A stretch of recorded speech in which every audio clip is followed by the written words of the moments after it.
নমস্কার বন্ধুরা, আমার রান্নাঘরে আপনাদের সবাইকে স্বাগত। আজকে আমি নিয়ে এসেছি এই প্রচণ্ড গরমের জন্য উপযুক্ত আলু ও ঝিঙে দিয়ে রুই মাছের পাতলা ঝোল। একদম সাধারণ কিছু মশলায় এই মাছের ঝোলের স্বাদ হয় অসাধারণ। বন্ধুরা, বাড়িতে অবশ্যই এটা একবার বানিয়ে খাওয়ার অনুরোধ রইল। রেসিপিটি ভালো লাগলে আমার চ্যানেলটি প্লিজ সাবস্ক্রাইব করবেন, লাইক করবেন, শেয়ার করবেন। এর জন্য আমি 4 পিস রুই মাছ নিয়ে তাতে নুন হলুদ মেখে রেখেছি। নিয়েছি 2টো আলু ও 2টো ঝিঙে। আলুগুলো আমি একটু মোটা করে কেটেছি। এটা ভালো করে ভেজে ঝোলে দিলে মুখে মোমের মতো গলে যাবে আর খেতে দারুণ লাগবে। নিয়েছি 1 চামচ গোটা ধনে ও একটা শুকনো লঙ্কা। এই মশলাটা আমি 10 মিনিট জলে ভিজিয়ে বেটে নেব। কড়াইতে কিছুটা সর্ষের তেল দিয়েছি। তেলটা ভালো করে গরম হলে তাতে নুন ও হলুদ মেখে রাখা রুই মাছের টুকরোগুলো দিয়ে দেব। এক পিঠ ভাজা হলে খুন্তি দিয়ে অপর পিঠ উল্টে দেব।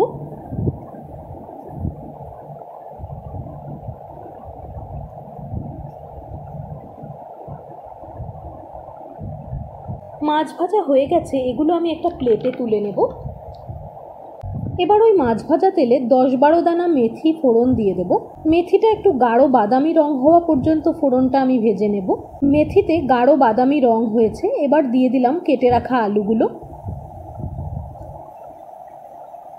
আলুতে সামান্য নুন ও হলুদ দিলাম।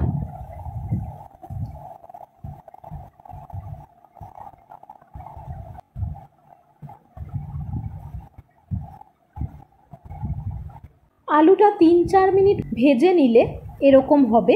এই সময় দিয়ে দিলাম কেটে রাখা ঝিঙেগুলো। গ্যাসের ফ্লেমটা এবার হাই করে 2 মিনিট মতো আলু ও ঝিঙেটা ভেজে নেব।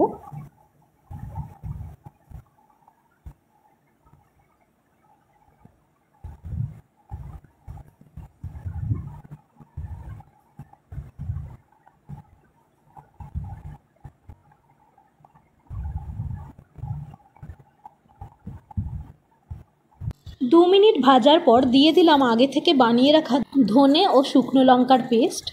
মশলার সাথে আলু ও ঝিঙেটা আরও 2 মিনিট মতো ভেজে নেব। 1/4 চা চামচ হলুদ দিলাম। ঝোলে সুন্দর কালার আনার জন্য দিলাম 1/2 চামচ কাশ্মীরি লঙ্কা গুঁড়ো। নুন দিলাম। সব কিছু ভালোভাবে মিশিয়ে 1 মিনিট মতো ভেজে নিলাম।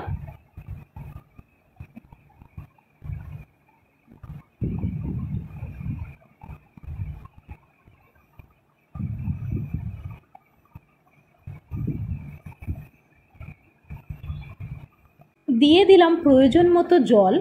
যেহেতু এটা রুই মাছের পাতলা ঝোল, তাই আমি এখানে প্রথমে 1 কাপ ও পরে 1/2 কাপ, মোট 1.5 কাপ জল ব্যবহার করেছি।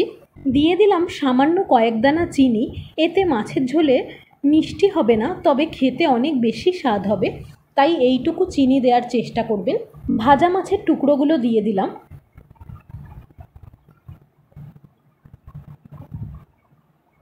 এবার ঢাকা দিয়ে 5 মিনিট ফুটতে দেব। 5 মিনিট পর ঢাকা খুলে মাছগুলি উল্টে দেব।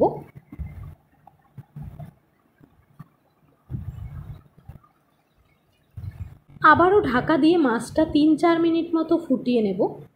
4 মিনিট পর ঢাকা খুলে ঝোলটা আমি দেখে নেব। এ সময় আলুগুলো দেখুন কত সুন্দর নরম হয়ে গেছে।